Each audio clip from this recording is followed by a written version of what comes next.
कैसे हैं आप सब। हम आपके दोस्त, आपका भाई, भोजपुरी गायक एवं यदुवंशी सेना के राष्ट्रीय अध्यक्ष संतोष रेणु यादव। साथियों, छपरा मांझी विधानसभा के अंतर्गत मुबारकपुर की जो घटना है, उस घटना को हम बहुत गंभीरता से देख रहे हैं। मैं वहां आना भी चाह रहा हूं, मुबारकपुर,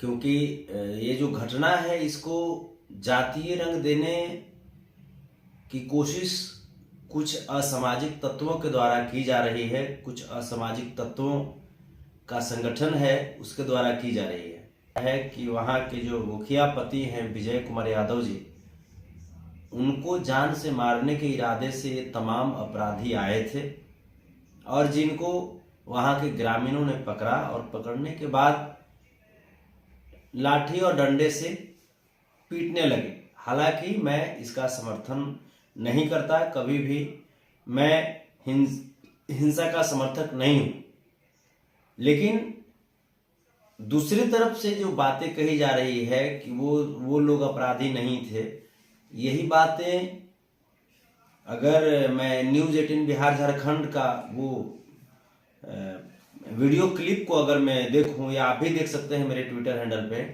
उसमें स्पष्ट कहा गया है कि वो तीनों जो थे, जो पीटे गए और पिटाई के दौरान एक की मौत भी हो गई, एक या दो की मौत हो गई, और जो बाकी जो हैं वो पीएमसीएच में इलाजरत हैं। तो उस न्यूज़ का जो वीडियो क्लिप है उसमें भी उनको अपराधी ही बताया गया है। तो ये जो लोग जो प्रोपगेंडा रच रहे हैं कि मुखिया जी के द्वारा ऐसा किया गया, तो ऐसी बातें नहीं है। ये बातें बिल्कुल बेबुनियाद है और इसमें किसी जाति या किसी धर्म का मैटर है ही नहीं। ये मैटर क्लियर कट है कि जो भी व्यक्ति, जो मान लीजिए कि जो हत्या के इरादे से अगर कोई किसी के घर पे जाएगा, तो अगला व्यक्ति तो अपनी सुरक्षा के लिए तो वो भी तो कदम उठाएगा ना, और अपनी सुरक्षा के लिए कदम उठाया अगला व्यक्ति।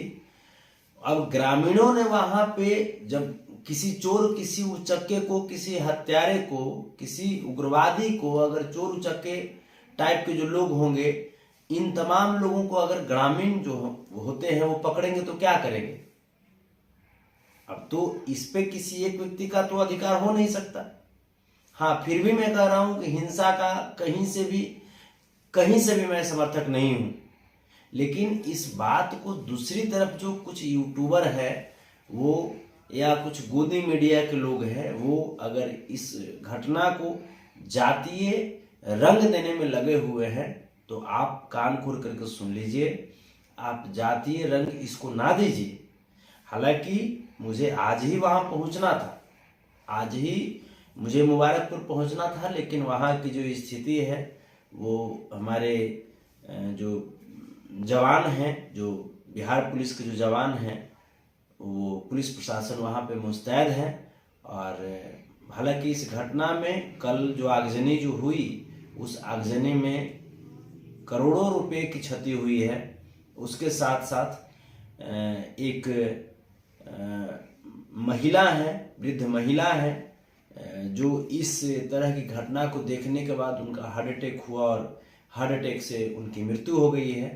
मेरी उनके प्रति संवेदना है और मैं तमाम दोनों पक्षों से मैं कहना चाहता हूं कि आप कभी भी उग्र स्थिति वहां पे उत्पन्न ना करें, शांति व्यवस्था बनाए रखें। जो अपराधी थे, जिनके साथ जो हुआ, वो सब सारा कुछ प्रशासन देख रही है, प्रशासन का यह काम है। कुछ लोग का कहना है कि, खास करके मेरे बारे में कुछ लोग वहां पे यूट्यूबर लोग बोल रहे हैं कि संतोष रेणु कटिहार वाले मैटर पे जैसे अनपार्लियामेंट्री शब्द का यूज किया। तो आप ये बताइए, कटिहार वाला जो मुद्दा है और यहाँ का जो मुद्दा है वो बिल्कुल अलग है। कटिहार वाले मैटर में कहाँ है आपने देखा कि संतोष रेणु यादव या जो 86% समुदाय के जो लोग हैं वो कभी मोहना ठाकुर के घर पे जाकर के उनकी माता बहन को अपमानित किया क्या? उनके गांव में जाकर के कभी आगजनी किया क्या या पथराव किया क्या? जो भी गुस्सा था, जो भी बातें थी, जो मेरा जो राय था या जो कह सकते हैं, वो मैंने सोशल मीडिया के माध्यम से रखा। मैंने किसी के यहाँ जाकर के उपद्रव तो नहीं किया। हाँ, अनपार्लियामेंट्री शब्द बोला, लेकिन वो सोशल मीडिया पे बोला, किसी के दरवाजे पे तो जाकर के नहीं बोला। आप इन चीजों को, जो खास करके जो लोग जातीय रंग देने में लगे हुए हैं, उन लोगों से मेरी एक बात पूछनी है कि आप आज जब आपके स्वजातीय में से अगर 2-4 लोगों को अगर कुछ नुकसान पहुंचता है तो आप बड़ा एक्टिव हो जाते हैं। उस समय कहाँ चले गए थे जब हाथरस उत्तर प्रदेश में एक दलित महादलित समाज की बेटी को आपके ही स्वजातीय लोगों के द्वारा गैंग रेप किया गया था और उनको जिंदा जला दिया गया था? कहाँ चले गए थे? क्या वो समाज की बेटी नहीं थी? क्या इसलिए आप लोग चुप रह गए कि वो दलित महादलित समाज की बेटी थी? हैं? आपके ही स्वजातीय लोगों के द्वारा शिवहर में 2 दलित महादलित समाज के सगे भाइयों की हत्या कर दी गई थी। कहां चले गए थे आप लोग? कहां चले गए थे? मैं पूछता हूं आपसे, क्या वो दलित महादलित समाज के जो 2 भाई थे, क्या वो इंसान नहीं थे? आप बताइए कि यहां तो आप कहते हैं ना कि संतोष में 86% 14% की बात करते हैं, तो 86% 14% की बात मैं क्यों ना करूं? आप 14% लोग मिल करके देश के महामहिम रामनाथ कोविंद जी, उनको जब इच्छा हुई कि अपने सब परिवार किसी मंदिर में, उड़ीसा के मंदिर में जाकर के पूजा पाठ करें, उनको आपने मंदिर में जाने से रोका। क्या महामहिम जी इंसान नहीं थे? देश के प्रथम नागरिक होते हैं ना राष्ट्रपति महोदय। आप बताइए, आपके घर में अगर 2-4 अगर घटनाएं घट जाती है तो आप सीधा बोलते हैं कि हिंदुओं पे हमला हो गया। क्या देश के राष्ट्रपति रामनाथ कोविंद सर हिंदू नहीं है? मैं पूछता हूं आप लोगों से, आप बताइए। ये तमाम चीज बिहार की मैं बात करूं तो बिहार में जब तत्कालीन मुख्यमंत्री जीतनराम मांझी जी जाते हैं दलसिंह सराय के एक मंदिर में, दुर्गा मंदिर में पूजा पाठ करने के लिए, वहां से पूजा पाठ जब करके बाहर निकलते हैं तो उस दुर्गा प्रतिमा को गंगा जल से धो दिया जाता है, ये कह करके कि वो प्रतिमा अपवित्र हो गई है। मैं पूछता हूं आप तमाम लोगों से, जो 14% में जिनकी मैं बात करता हूं, मैं पूछता हूं क्या जीतनराम मांझी सर क्या हिंदू नहीं थे? और जब हिंदू नहीं थे तो फिर आप लोग ये सब छोट मोट घटना को हिंदुओं से मत जोड़िए। और जब आप कहते हैं कि यहाँ पे हिंदू की बात है, तो फिर वो न्याय रामनाथ कोविंद सर को भी मिलना चाहिए, वो हाथरस की बेटी को भी मिलना चाहिए, वो चंदौली की बेटी को भी मिलना चाहिए, वो आपको शिवहर के जो भाई हैं उनको भी मिलना चाहिए। वो हिंदुत्व का जो अगर आप बात करते हैं तो हिंदुत्व का लाभ जीतनराम मांझी सर को भी मिलना चाहिए। बाबा साहब भीमराव अम्बेडकर जिन्होंने संविधान की रचना किया, आप बताइए बाबा साहब भीमराव अम्बेडकर की मूर्ति को तोड़ने वाला कौन होता है? 86% या 14%? मैं पूछता हूं, 86% देश को बचा करके रखे हुए है। अगर उग्रवाद अगर किसी ने फैलाया है साहब, तो वो 14% ने फैलाया है।